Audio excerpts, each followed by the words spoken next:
Saya tahu, mungkin tidak ada yang percaya dengan cerita ini. Tapi kalau kalian pernah mendengar suara orang berjalan di depan rumah, padahal rumah kalian terkunci,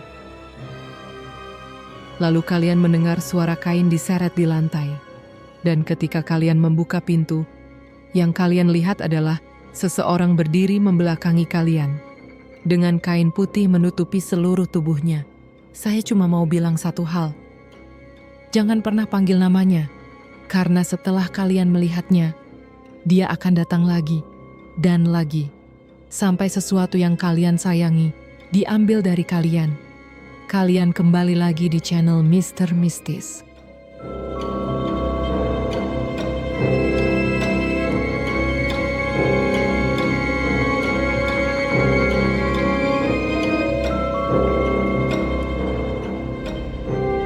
Yang sudah klik subscribe, saya doakan rezekinya lancar, semua hutangnya lunas, dan segala aktivitasnya diberikan kelancaran.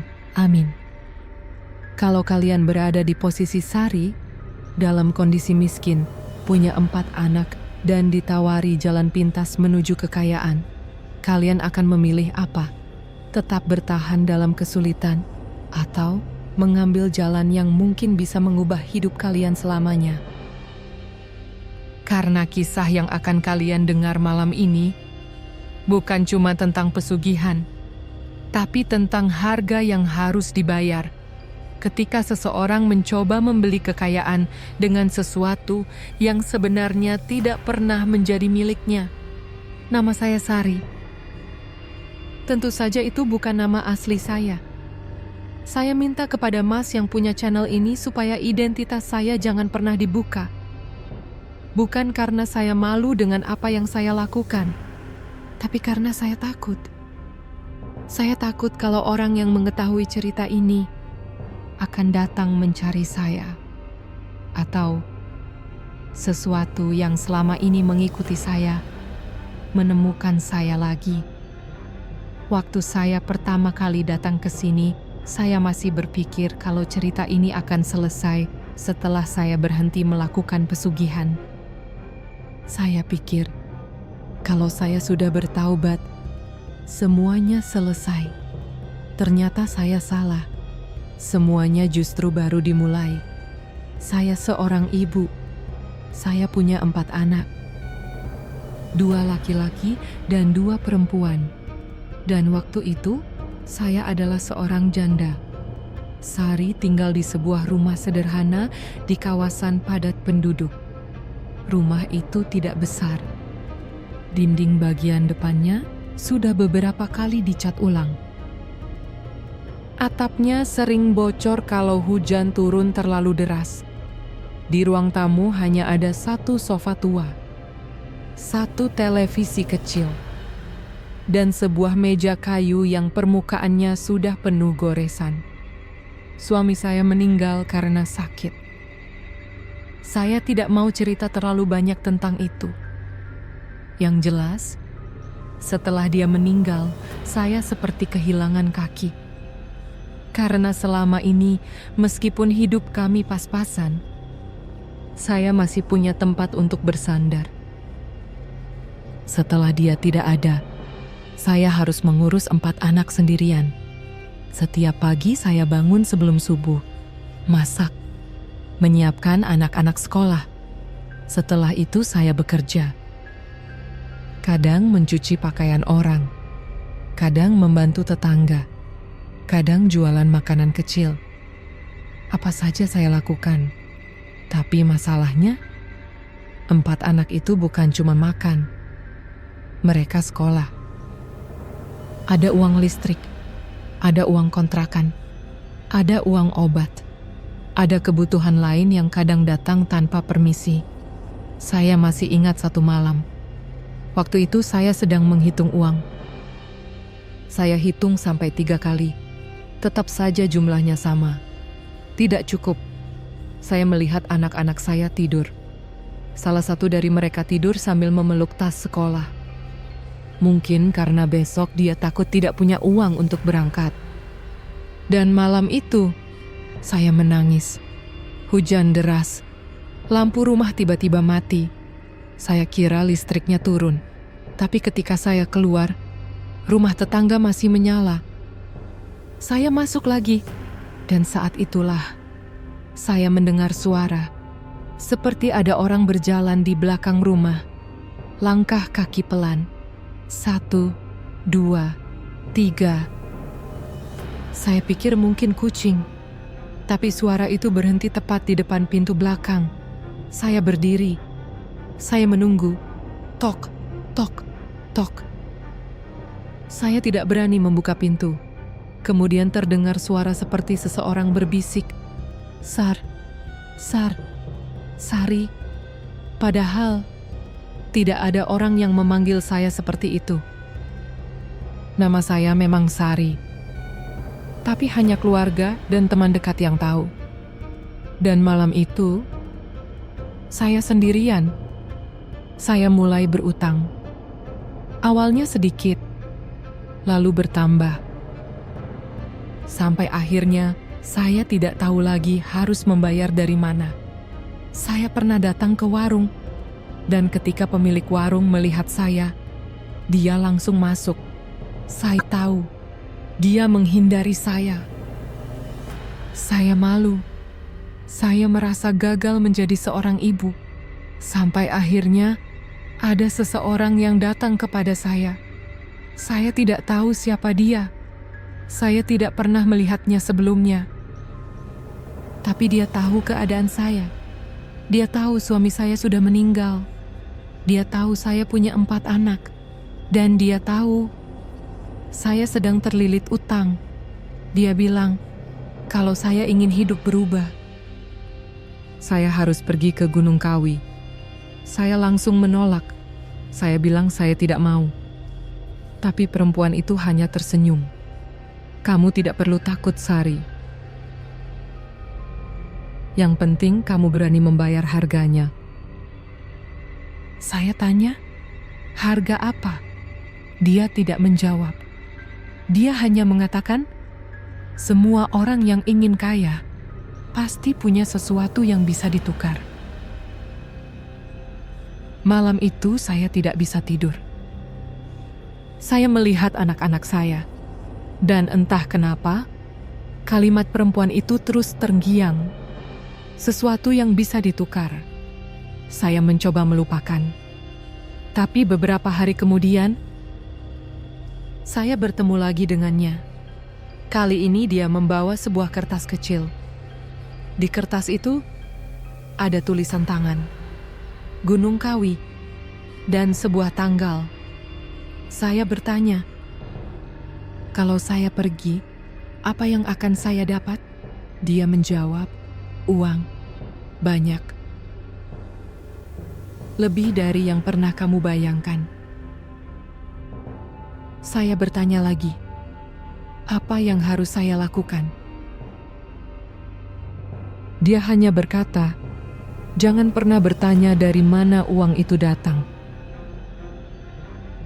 Saya pergi tanpa memberitahu anak-anak. Saya bilang saya mau bekerja. Saya naik kendaraan umum.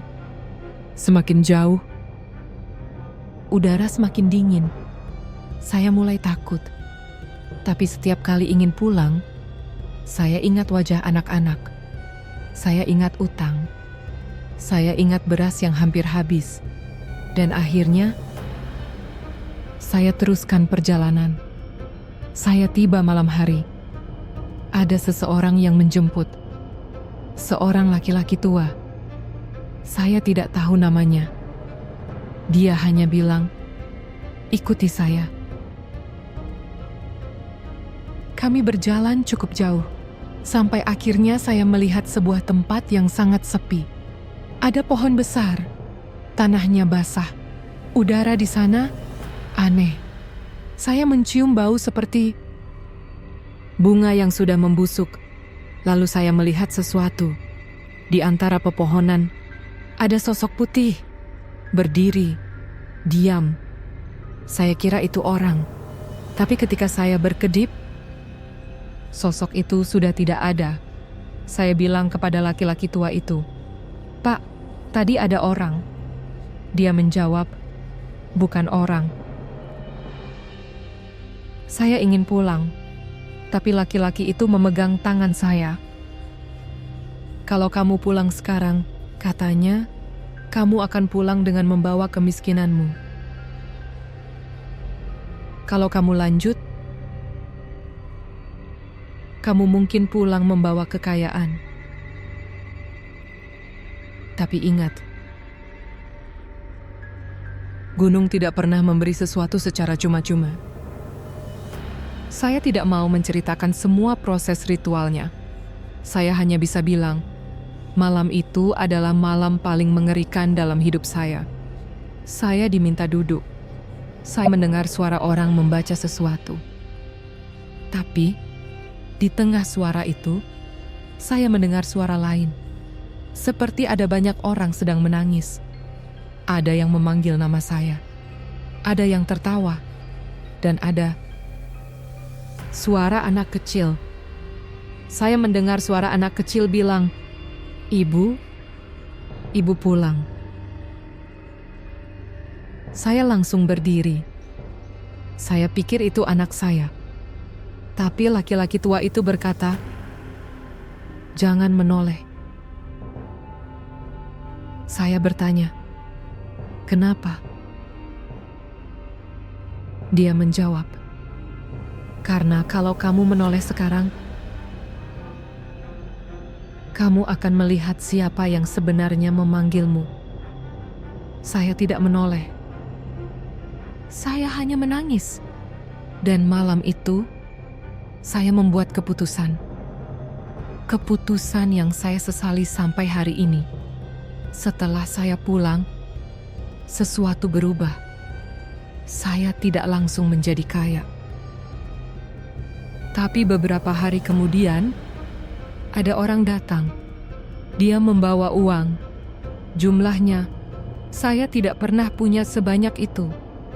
Dia bilang uang itu adalah pembayaran atas sesuatu. Saya tidak bertanya. Saya ingat pesan laki-laki tua itu. Jangan pernah bertanya dari mana uang itu datang. Saya gunakan uang itu untuk membayar utang. Saya membeli rumah, membeli kendaraan. Anak-anak saya pindah sekolah. Kehidupan saya berubah sangat cepat. Dan anehnya, tidak ada yang merasa curiga. Orang-orang hanya bilang, "Sari sekarang sukses." Kalau mereka tahu, mungkin mereka tidak akan mau berteman dengan saya. Teror pertama terjadi sekitar 1 bulan setelah saya mendapatkan uang. Malam itu hujan. Saya sedang tidur. Tiba-tiba saya mendengar suara. Seperti ada sesuatu jatuh di teras. Saya bangun. Saya dengar suara. Suara kain diseret.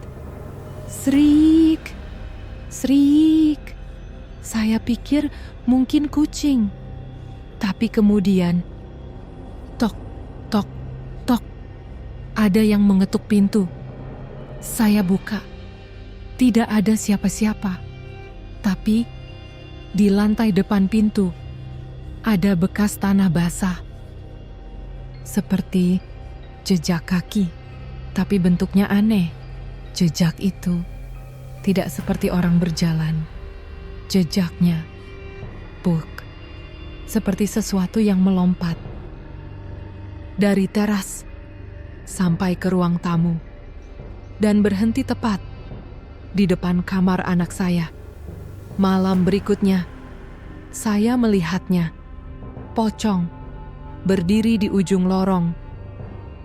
Tubuhnya dibungkus kain putih. Kepalanya menunduk. Saya tidak bisa melihat wajahnya. Tapi saya tahu, dia sedang melihat saya. Saya tidak bergerak. Dia juga tidak bergerak. Kami hanya saling diam. Lalu, perlahan, dia melompat.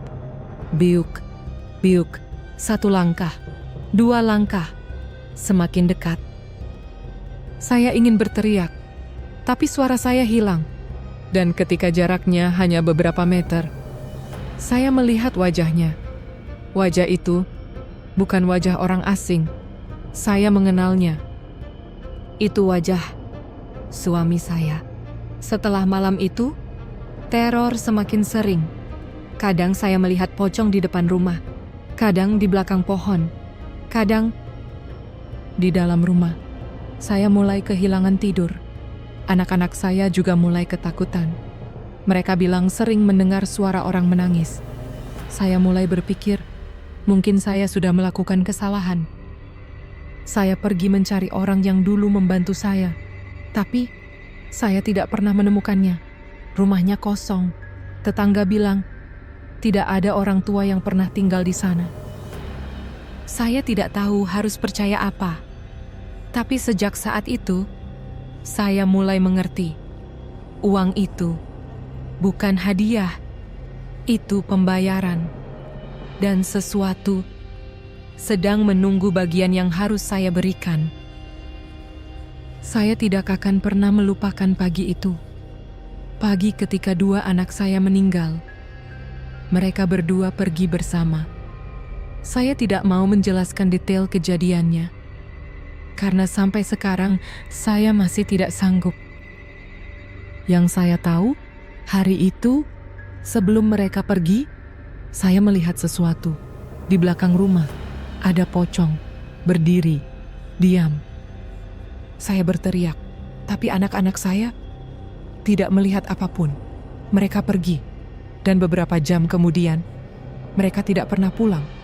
Saya kehilangan 2 anak saya dalam 1 hari. Dan saat saya melihat mereka untuk terakhir kalinya, saya tahu ini semua karena saya. Saya yang memilih jalan itu. Saya yang meminta kekayaan. Saya yang membawa sesuatu masuk ke rumah. Dan akhirnya, anak-anak saya yang membayar. Setelah itu, saya menyerah. Saya tidak peduli lagi dengan uang. Saya tidak peduli lagi dengan rumah. Saya tidak peduli lagi dengan kendaraan. Saya cuma ingin anak-anak saya yang tersisa selamat. Saya mencari bantuan. Saya melakukan apa yang saya bisa. Saya meminta petunjuk. Saya berusaha memutus semua yang pernah saya lakukan. Dan perlahan, kekayaan itu hilang. Rumah saya jual. Kendaraan saya jual. Saya kembali hidup sederhana, bahkan lebih miskin daripada sebelumnya. Tapi, saya tidak peduli, karena setidaknya saya bisa tidur. Saya kira semuanya selesai. Saya salah. Saya datang ke channel Mr. Mistis karena saya ingin orang-orang tahu. Kalau kalian sedang susah, jangan pernah percaya dengan jalan pintas. Karena mungkin apa yang kalian dapatkan bukan milik kalian. Dan kalau kalian mengambil sesuatu yang bukan hak kalian, akan ada harga yang harus dibayar. Wawancara sebenarnya sudah selesai. Kamera seharusnya dimatikan. Tapi beberapa detik sebelum rekaman berakhir, 3 ketukan. Tok. Tok, tok. Saya perlahan menoleh ke arah pintu. Itu, suara itu, saya kenal. Itu suara yang dulu saya dengar sebelum semuanya dimulai. Ada suara kain diseret dari luar ruangan. Srek, srek. Saya mulai berdiri. Mas, jangan buka pintunya. Suara langkah terdengar. Buk, buk, buk. Dia datang. Tapi saya tidak mengerti. Bukannya saya sudah memutus semuanya? Pintu bergerak sedikit. Kreek. Saya mundur. Mas, tolong jangan. Saya terdiam. Tidak ada siapa-siapa. Sari. Sari. Dia bukan di luar. Saya perlahan menoleh ke belakang. Dia ada di sini.